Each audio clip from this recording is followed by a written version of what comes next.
محمد إلهامي وقعتك شبه دقنك اللي هنقلعها لك بالشعراية.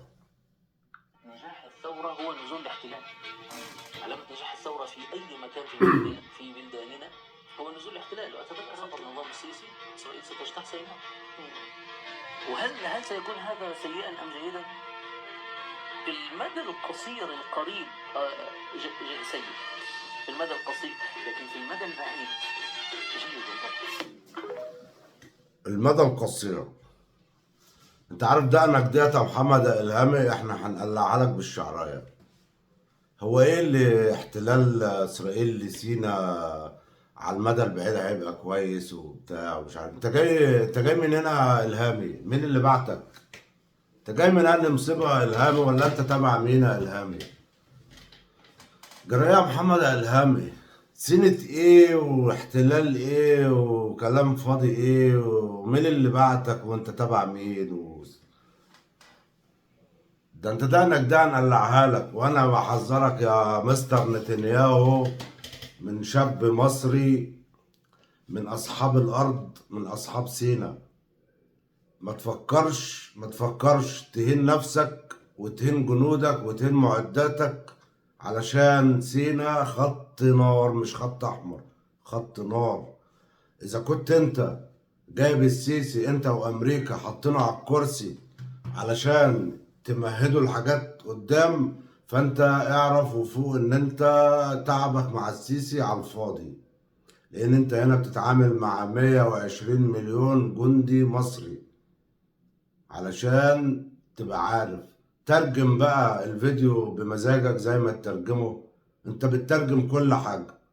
وانا بقول لك احذر تهين نفسك وتهين جنودك معانا، لان هنا في 120 مليون جندي يعني يا مستر نتنياهو. عايز تعمل لنا فتنة في البلد والجماعة وبتاع كل ده، محمد إلهامي ده هنقلع لك دقنه بالشعراية. وانت عبد الفتاح السيسي الاجنده لحد هنا وقفت. سينا انت هتدفن فيها، انت ورامي العرجان ومحمود السيسي والعصابات بتاعت سينا كلها اللي شغاله معاك انت وابنك. انتوا هتدفنوا في الارض دي قريب. وده تحذير لنتنياهو في قلب بلده وهو بيترجم كل حاجه وكل فيديو. انا لا بطلع اشتم في اسرائيل ولا بطلع اشتم في حد، انا عندي شعب بيتدهور جوعا مع سلطة ونظام بائس أهدر ثرواته، جوعه أضعافه وأفقره وأقمعه وأخفاه قسريا. مش تمشي في دول بس لحد هنا يا عبد الفتاح السيسي الأجندة بتاعتك وقفت. سينا خط أحمر، وهي هتبقى مقبرة ليك أنت وإبراهيم العرجاني ولخلوخ وشوية الميليشيات اللي انت مسرحهم في جوه الدولة ومخليهم للوقت اللي انت عارفه، وقت في دماغك انت. ما انت صاحب افكار حلوة يعني. انت فاكر لما حسني مبارك قال لك انت كلب فلوس وشتمك؟ مروة بنت مبارك طلعت فضحتك وقالت كل اللي كانت بتسمعه. يا عميل يا خاين، يا اللي بعت مية النيل، يا اللي بعت مدن مصرية للإمارات اللي هي أذرع إسرائيل في مصر. مواني، 8 مواني مصرية، رأس شقير وبنياس، رأس الحكمة ورأس جميلة. ما تيجي كده افرجك على الطيارة بتاعتك الجميلة ام نص مليار من جوه. تعالى يا حبيبي،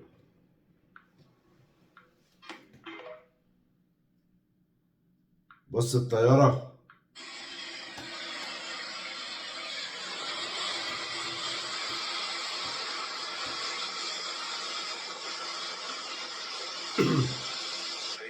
أصدقائي الأعزاء، الصور اللي انتم شايفينها ده فيديو مسرب من داخل أحد مؤسسات الدولة المصرية على طيارة اللي هو بيستخدمها في تنقلاته الدولية. السيسي بيتدور جوعا، الشعب بيتدور جوعا، وهو حاجات بمليارات، لأن ما كانش عاجب الأبلة انتصار إن هي تركب في طيارة كان قبل كده ركبها حسني مبارك أو السادات. تخيلوا اللي انتوا شايفينه ده كله عبارة عن حاجات شرتها مصر وما كانش لها أي لازمة.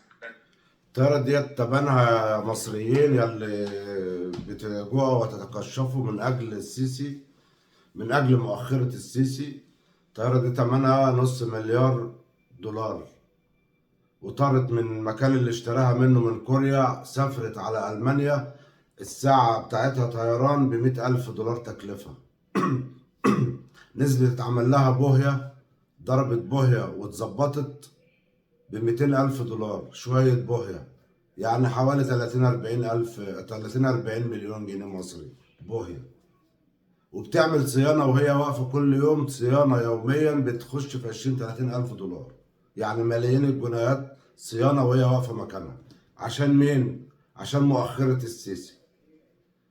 علشان مين؟ مصطفى مدبولي، كامل الوزير، أحمد معيط، الحكومة والنظام البائس بإعلامه برواياته حتى اللجان اللي هي معروفة، أحمد صبري، الواد المومس دوت أحمد صبري بتاع التيك توك، أحمد الصاوي، قناة الحياة مع عمر، رحمة مذيعة الحرب العالمية الثالثة، سكة تشققات بتاعت شارع الهرم.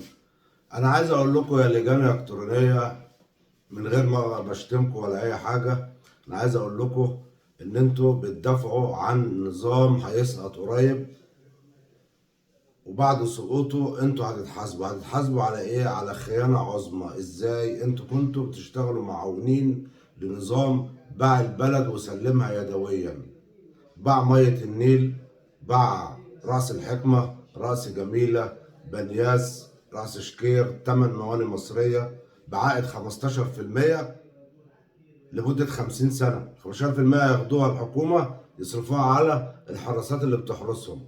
كده احنا الأصول بتاعتنا مين اللي عايش بيها حياته؟ الإمارات والسعودية اللي هم أزروا إسرائيل في مصر. انتوا بتعاونوا عصابة على تخريب الدولة، دي خيانة عظمى. يا لجان إلكترونية، يا بلبل، يا اللي بتطلع تقعد تطبل وترقص في العربية بتاعتك، انت تنفع رقاص. انت لو انت بتتكلم باسلوبك الجميل دوت والتطبيل والحاجات اللي انت بتبقى على المسرح بيها دي، عامل زي اللي قاعد على المصطبة.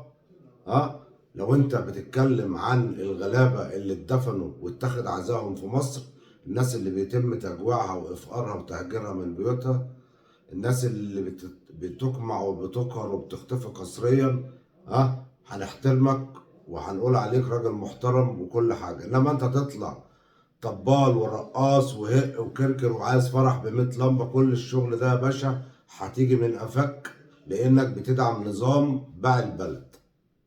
هنجيبك منين؟ من قفاك.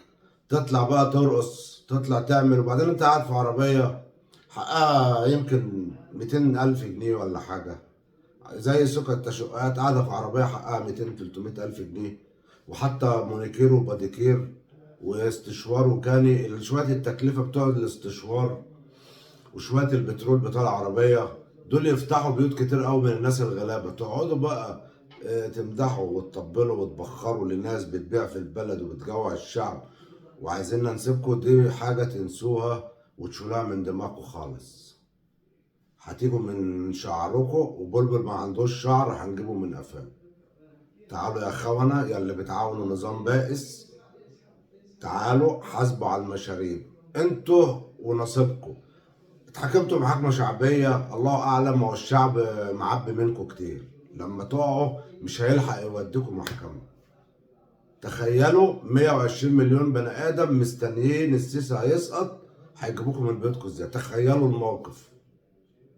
ناس بتقعد تتفرج عليكم وانتوا شغالين ضلالية، بتنفخوا وبتعرضوا لنظام باع البلد وخاين، وانتوا كمان بتعاونوه على الخيانة دي. اسمها خيانة عظمى، ودي هتتمدوا على رجلكم بالوحد. أحمد الصاوي، عمر، قناة الحقيقة مع عمر، سكة تشققات، رحمة، مش عارف رحمة مذيعة الحرب العالمية الثالثة.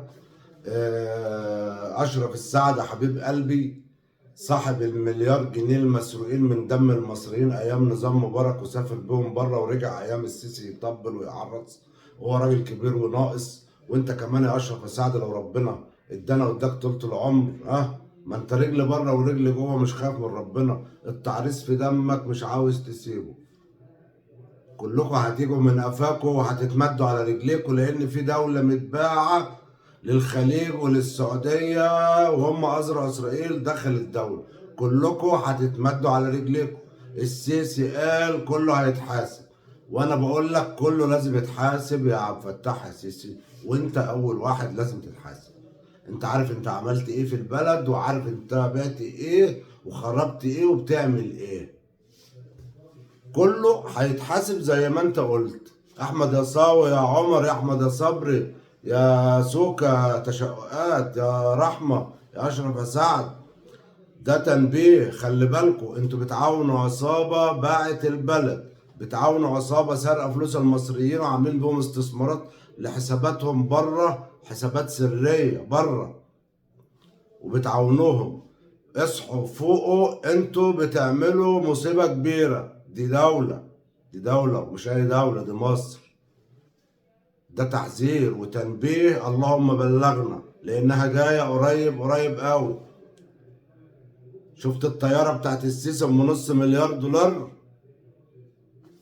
في نفس الوقت في ناس نايمة مقهورة، عليها ديون، عليها ناس عايزة تدفع ايجار للسكن اللي هي فيه، مش عارفة، عايز يملى انبوبة لعياله مش عارف، حياته ضلمة. هو عياله نايمين وهو مش نايم، هو انا ده نايم دماغه شغالة في بكرة هيعمل ايه مع الأسرة دي.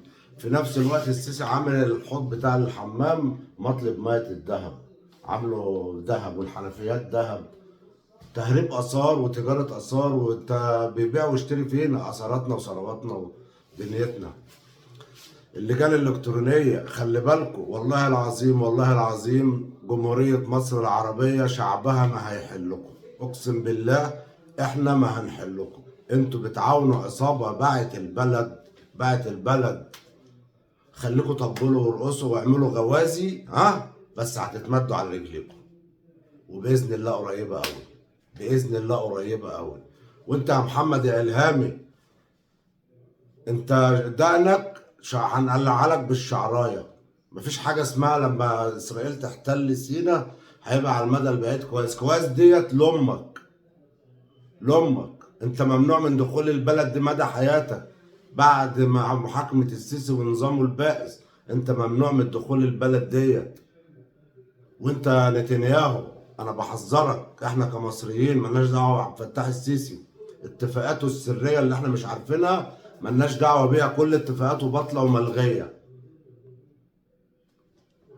انا بحذرك، اوعى تهين نفسك وتهين جنودك وتهين معداتك وتهين دنيتك معانا. خلينا ساكتين، لان في هنا 120 مليون جندي، عشان تبقى فاهم. اذا كان الجيش عندنا في بعض القاده معاونين للسيسي وفسد زيه وعاملين استثمارات بره بفلوس المصريين لحساباتهم، حسابات سريه بره، كل دول هيتلموا ويتكبوا في الزباله. اما احنا بنقول لك يا عم الحاج، عم الشيخ نتنياهو، ما انت بقيت شيخ دلوقتي، ما الاعلام المصري البائس الضلالي بيقول عليك اخواني دلوقتي، بيأخون اي حد وبيعمل اي حاجه في اي حاجه. احمد يا موسى، انت ونشأة الديهي راجعوا نفسكم، راجعوا نفسكم، لان انتوا ليكوا استثمارات برضو في مصر، ليكوا عقارات ضخمه في مصر، ليكوا اموال في مصر، ليكوا بلاوي سودا جوه البلد. راجعوا نفسكم، علشان كل ده هيتاخد منكم، هيشتغل لحساب الغلابه. كل واحد عنده فيلا عنده قصر هتتاخد وتتفرش اثار من عندنا وتتعمل زي مزارات سياحيه، زي قصر السيسي هناخده نعمله مزارات سياحيه، القصور بتاعت السيسي. الاستاذه انتصار، انت هدرت اموال الشعب في على بهرجه وعلى حاجات يعني ما يصحش ان انت تعملي الكلام ده. لو انتوا ناس محترمين وجايين تديروا دوله زي مصر، الشعب بيتدهور جوعا والشعب تايه معاكوا، والشعب هيطلع هياكلكوا اكل. القصور بتاعتكم وممتلكاتكم دي كلها هناخدها نشغلها لحساب الغلابه باذن الله قريبه قوي قوي قوي قوي. عبد الفتاح السيسي، عبد الفتاح السيسي، راجع نفسك، راجع نفسك.